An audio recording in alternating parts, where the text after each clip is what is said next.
नमस्कार मित्रांनो, आपण पाहत आहात भक्तिरस.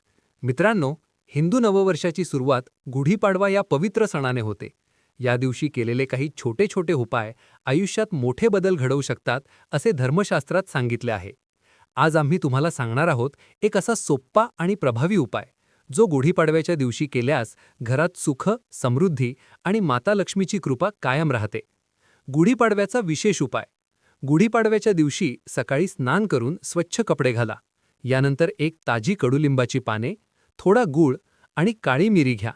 ही तिन्ही गोष्टी एकत्र करून देवासमोर ठेवा. त्यानंतर मनोभावे प्रार्थना करा, हे देव, आमच्या घरावर कृपा ठेव आणि आयुष्यात सुख समृद्धी दे. यानंतर हे मिश्रण प्रसाद म्हणून घरातील सर्वांनी खावे. या उपायाचे महत्त्व. धर्मशास्त्रानुसार कडुलिंब आरोग्य आणि सकारात्मक ऊर्जा देतो. गूळ गोडवा आणि आनंदाचे प्रतीक आहे, तर काळी मिरी नकारात्मक ऊर्जा दूर करते असे मानले जाते.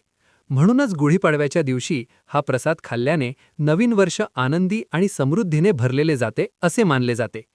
आणखी एक छोटा उपाय. गुढीपाडव्याच्या दिवशी घरासमोर सुंदर रांगोळी काढा आणि मुख्य दरवाजावर आंब्याची पाने किंवा फुलांचे तोरण लावा. असे केल्याने घरात सकारात्मक ऊर्जा आणि देवी लक्ष्मीचे आगमन होते असे मानले जाते. शेवट. मित्रांनो, गुढीपाडवा हा सण नव्या सुरुवातीचा, आशेचा आणि आनंदाचा सण आहे. या पवित्र दिवशी आपल्या सर्वांच्या आयुष्यात सुख, समृद्धी आणि यश येवो हीच देवाकडे प्रार्थना. व्हिडिओ आवडला असेल तर लाईक करा, शेअर करा आणि भक्तिरस चॅनलला सबस्क्राईब करायला विसरू नका.